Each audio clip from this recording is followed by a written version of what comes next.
नमस्कार दोस्तों, स्वागत है आपका हमारे इस YouTube channel study era by आई-18 में। जो कोर्स जो चल रहा है हमारा लक्ष्य बिहार बीएड के नाम से, उसका ये एमसीक्यू चैप्टर 2 का पार्ट 3 है और ये लास्ट पार्ट है। उसके बाद हम चैप्टर 3 का एमसीक्यू स्टार्ट करेंगे एंड साथ ही साथ हमारा जो वीडियोस चल रहा है चैप्टर 4 का, उसको भी मैं आगे बढ़ाने का प्रयास करूंगा। नेक्स्ट लेक्चर उसका बहुत जल्द मैं लाने जा रहा हूँ। तो आइए हम लोग नेक्स्ट क्वेश्चन की ओर चलते हैं और नेक्स्ट क्वेश्चन की ओर चलते हैं। क्वेश्चन नंबर 41 हमारा है कि what could be a reason behind origin of indiscipline in school. विद्यालय में अनुशासनहीनता की उत्पत्ति के पीछे क्या कारण हो सकते हैं। जो स्कूल में अनुशासनहीन हो जाते हैं, अनुशासन मेंटेन नहीं हो पाता है, उसकी उसके क्या रीजन होते हैं। तो पहला पोवर्टी। तो पोवर्टी जो है यहाँ पे कहीं पे भी फिट नहीं बैठ रहा है। पुअर इंफ्रास्ट्रक्चर, ये भी नहीं बैठ रहा है। Inability of a teacher. तो टीचर की जो इनएबिलिटी होती है, उसके कारण स्कूल में अनुशासनहीन हो सकता है। तो ये ऑप्शन हमारा करेक्ट है। टाइमिंग ऑफ द स्कूल, ये भी सही नहीं है। तो ऑप्शन यहाँ पे हमारा सी हो जाएगा। सी इज द करेक्ट वन। अगर टीचर के पास एबिलिटी नहीं है, टीचर के पास पढ़ाने की क्षमता नहीं है, उन्हें डिसिप्लिन में रखने की क्षमता नहीं है, तो स्कूल एक अनुशासनहीन हो जाएगा। नेक्स्ट क्वेश्चन, क्वेश्चन नंबर 42 है, which of the following is a drawback of using physical punishment as a tool to teach discipline. क्या किसी फिजिकल पनिशमेंट को अगर हम एज ए टूल मानकर डिसिप्लिन सिखाने की कोशिश करें, तो उसका क्या ड्रॉबैक होगा। पहला ऑप्शन है, child will learn to lie और cheat to avoid hit sorry beating. तो बिल्कुल सही बात है। बच्चे झूठ बोलना शुरू कर देंगे अगर आप फिजिकल पनिशमेंट करेंगे स्टूडेंट के साथ, ताकि वो डिसिप्लिन सीख जाए, तो वो क्या करेंगे, वो झूठ बोलना सीख जाएंगे और try to avoid beating. Next में है, it will promote aggression. Yes, बिल्कुल सही है। Child will be humiliated. हाँ, चाइल्ड ह्यूमिलिएटेड होते हैं इससे। तो इसमें जो है सभी ऑप्शन हमारे सही हैं। So option D is the correct one. ठीक है, इस ऑप्शन के लिए कभी भी फिजिकल पनिशमेंट को टूल नहीं बनाना चाहिए डिसिप्लिन सिखाने के लिए।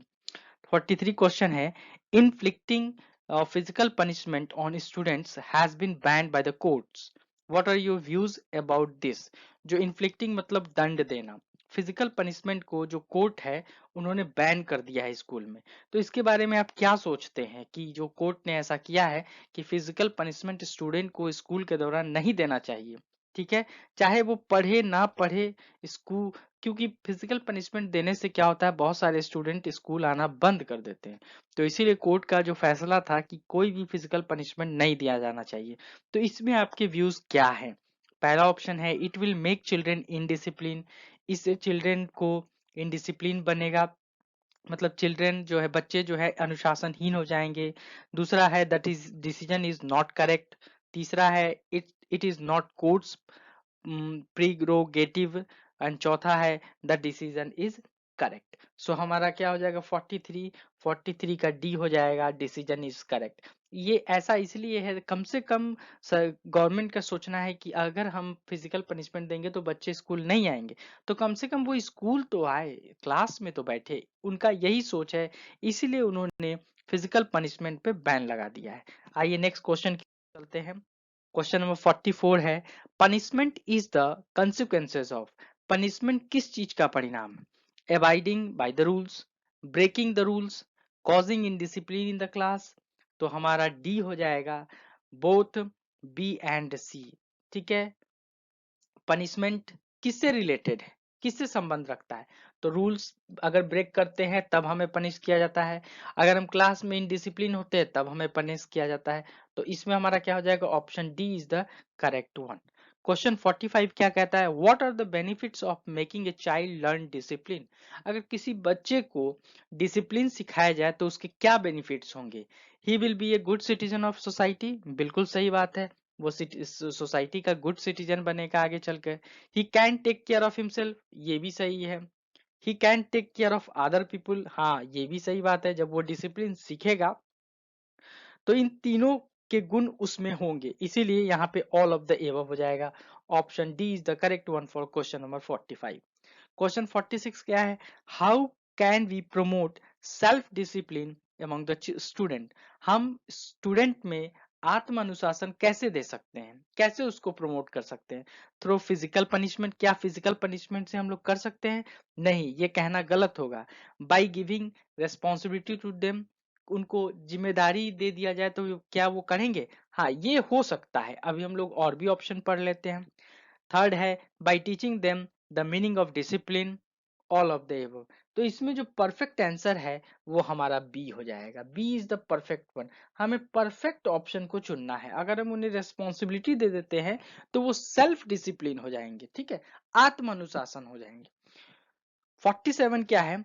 What is the main objective behind school discipline? School के डिसिप्लिन में मेन ऑब्जेक्टिव क्या होता है?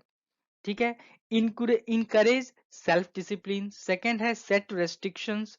थर्ड है causing physical pain. And the last है नन ऑफ द एबव। तो इसका आंसर क्या हो जाएगा? इसका आंसर हो जाएगा कि हमें जो आत्म अनुशासन है उसको बढ़ावा देना है, उसको इनकरेज करना है। तो ऑप्शन ए हमारा होना चाहिए। यही एक स्कूल के डिसिप्लिन का ऑब्जेक्टिव रहता है कि किसी बच्चे का सेल्फ डिसिप्लिन बढ़े, इनकरेज हो। नेक्स्ट नंबर 48 की ओर चलते हैं। Leadership is the process of influencing others to achieve. Leadership दूसरों को हासिल करने के लिए प्रभावित करने की प्रक्रिया है। क्या क्या हासिल करने की प्रक्रिया है? तो नीड फॉर एफिलिएशन, सेकेंड है ग्रुप गोल्स, थर्ड है both A and B, and fourth है नो गोल्स एट ऑल। तो इसका क्या आंसर हो जाएगा? इसका आंसर हो जाएगा ग्रुप गोल्स। जो लीडरशिप क्वालिटी, देखिए लीडरशिप किसके बीच में होता है? हमेशा झुंड के बीच में होता है, ग्रुप्स में लीडर होता है, अकेले तो लीडर होता नहीं है। तो इसीलिए ग्रुप गोल को ही अचीव करता है लीडरशिप। तो लीडरशिप ये हो जाएगा। 49 क्या कहता है कि लीडरशिप प्रमोट्स, लीडरशिप किसको प्रमोट करता है? First option self oriented behaviour, self oriented behaviour. Second है ऑब्जेक्टिव लेस बिहेवियर। थर्ड है group oriented behaviour. And fourth है ऑल ऑफ द एबव। तो मैंने अभी आपको बताया कि लीडरशिप जो है वो ग्रुप से रिलेटेड है, ठीक है, ग्रुप ओरिएंटेड बिहेवियर है ये, ठीक है, ऑप्शन सी। क्वेश्चन नंबर 50 क्या है? Who defined leadership as the ability to pursue others to seek defined objective इंथुसिस्टिकली।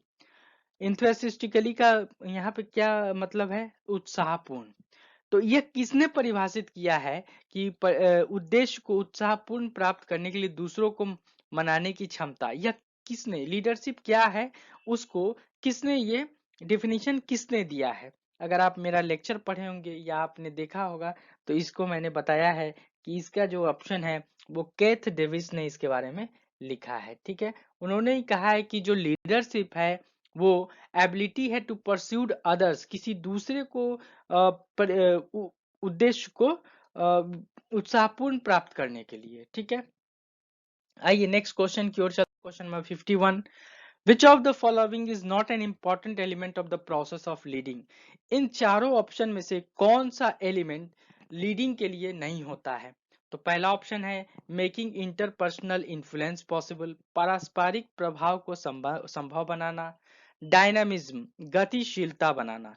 Influencing the behaviour of individual, किसी एक व्यक्ति के बिहेवियर को इन्फ्लुएंस करना। इन्फ्लिक्टिंग पनिशमेंट ऑन इंडिविजुअल, व्यक्ति को सजा देना। मैंने आपसे पहले ही कहा है ये नॉट लिखा हुआ है, नॉट पे ध्यान देंगे, इसमें नहीं के बारे में पूछ रहा है। तो हमारा ऑप्शन डी हो जाएगा। इसमें मैंने आप यहाँ पे देख सकते हैं कि जो लीडिंग में है, लीडरशिप में, इसमें कौन सा इन्फ्लुएंस नहीं करता है? तो किसी व्यक्ति को सजा देना लीडिंग में नहीं होता है। क्वेश्चन नंबर 52 है, which of the following is a type of leadership style? कौन सा लीडरशिप स्टाइल है? ऑथोरिटेरियन स्टाइल, लेसिस फेरे leadership, democratic leadership, all of the above. तो इसका ऑप्शन क्या हो जाएगा? इसमें सभी हो जाएगा। सभी जो है एक लीडरशिप स्टाइल ही है। मैंने सभी के हिंदी मीनिंग भी लिखे हैं ताकि आप इसे नोट डाउन कर लेंगे, पेन डाउन कर लेंगे और इसे याद रखेंगे। काफी इंपॉर्टेंट है ताकि आप वहां पे एग्जाम देने जाएंगे तो आपको हेल्प मिलेगा। क्वेश्चन नंबर 53 की ओर आते हैं। Under autocratic style of leadership all the decision are taken by. Autocratic style of leadership में किस तरह के डिसीजन लिए जाते हैं? पहला ऑप्शन है one person without consulting anyone. एक आदमी जो किसी से कंसल्ट नहीं करता है। दूसरा ऑप्शन है वन पर्सन आफ्टर कंसल्टिंग सम पीपुल, एक आदमी है जो कुछ लोगों से कंसल्ट करता है।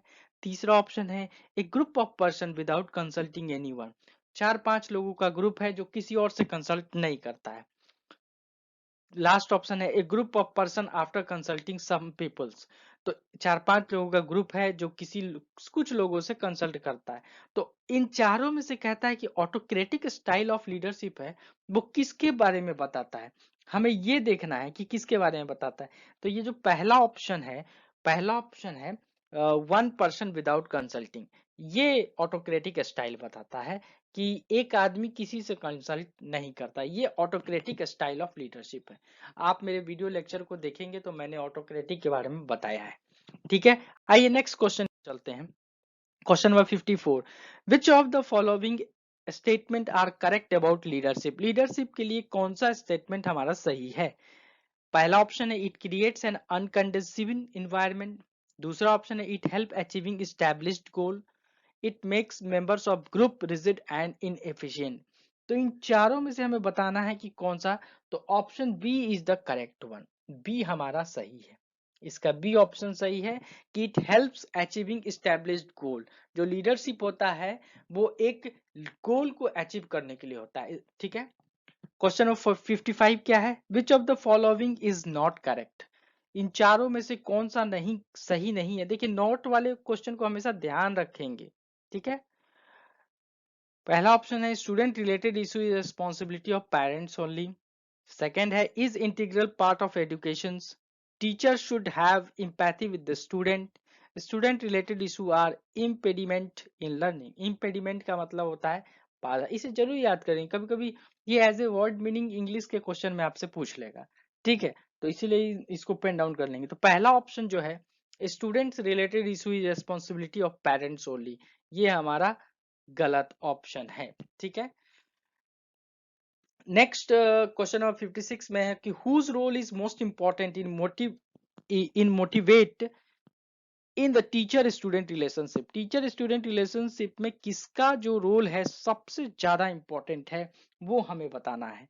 तो इसमें principal, gate keeper, maid, principal तो ज्यादा टीचर के साथ इंटरेक्ट नहीं करते हैं इसलिए नहीं होगा, गेट कीपर भी इनका भी नहीं होगा, ये क्लासरूम में तो रहते नहीं है, मेड का भी नहीं होगा, तो ऑब्वियस बात है कि ज्यादा से किसका होगा, टीचर्स का होगा। ठीक है, नेक्स्ट 57 में आते हैं, एक good teacher will help students, एक अच्छा टीचर क्या करता है, I want you to give, मैं चाहता हूं कि इसका आंसर आप लोग दें, सोच समझ के दें। ठीक है, बहुत ही अच्छा क्वेश्चन है, इसको आप लोग सोच समझ कर दें। ठीक है, नेक्स्ट क्वेश्चन नंबर 58 है, what do you mean by leadership role of teacher in their school.